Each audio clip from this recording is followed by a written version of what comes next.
This is Scott Wagoner, here to talk about and share my testimony. Backstory. I was very young. I was unable, learning how to speak very slowly, not learning to speak. My parents began to get nervous how long I didn't learn how to speak. So they both decided to take me to a brain surgeon to see, what's going up in there and see, why I'm taking so long for me to learn English.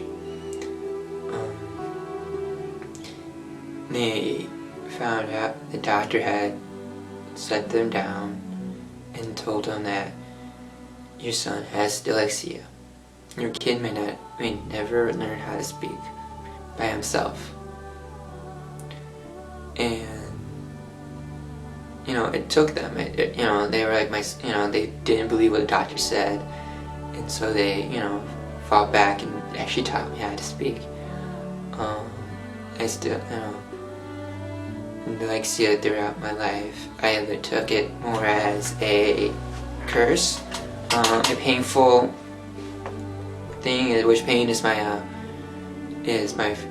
first word is pain, because it never saw why God gave it to me. I never thought it never came any good out of it. It hurt me more because kids would make fun of me about it.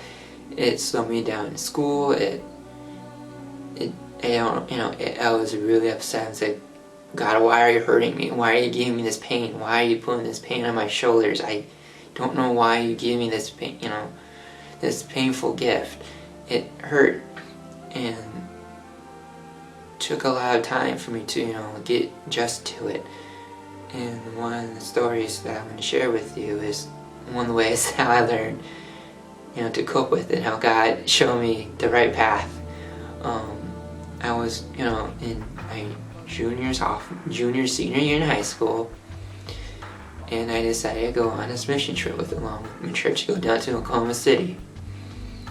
And we went down there, and on silent reading time, when the kids would pick out a partner to read with, and my partner was this little girl who sat down next to me, just reading her book. And then she grew tired and asked me to start reading for her and to read with her. And I told her, well, I can't. You need more practice. I'm making an excuse saying you need practice. You gotta do this. You gotta, learn how to read yourself instead of having me read for you. And then she got to a point where she just looks at me and, well, I have dyslexia. I couldn't, it's hard for me to read. I'm unable to read. And she just looks at me and just gives me this okay, I'll help you. You read along. She sat next to me and said, here, I'll help you. We sat next to each other and we read a page together, and she had me point out in words and making sure I'm reading and sounding out each word together. And in that moment when I saw God in her eyes, it was the most beautiful thing ever, because every time now I don't want to read a book or don't want to do something, I think about that moment when God gave me that moment to kick me in the butt to say, hey, you need to practice more. You need, you can use your gift. It's useful.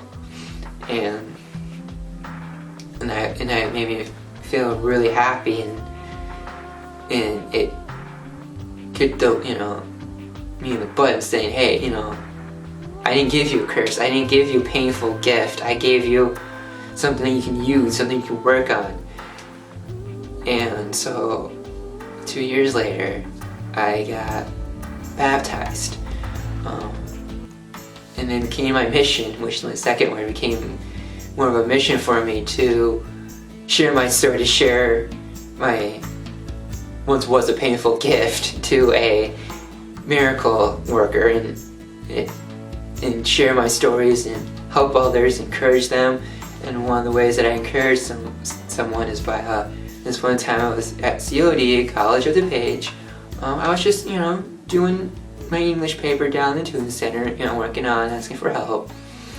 And this, a lady that, couple tables down, asked me, well, not asked me, she got was in, stressful and needed, annoyed by the teachers who were giving such a hard time that she can't read as well. She has dyslexia.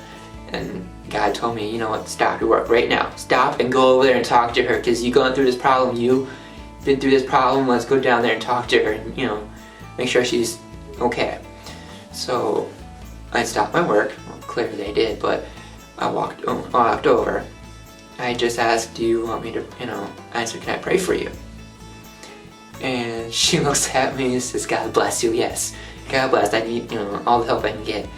But not just that, you know, she asked me, like, why did you came over here? I was like, well, I overheard and I gotta go help my fellow dyslexian sister, you know, help encourage you, you know, because I'm also dyslexic. I know your pain, I know your guilt. And she just got an even bigger smile, and we just sat there for a few hours just sharing ideas and tips how to read certain words and how all that cool stuff. And I'm like, now, today I'm like, I need to share this gift that God gave me and share with everybody else and share my stories, because to me there are the most amazing things happened ever in my life. And I hope that, you know, I encourage you to share your stories and more. And if you'd like to hear more stories from me, just don't afraid to call, don't afraid to find me in the hallways and talk to me, because I love to talk. And have a great day. See ya.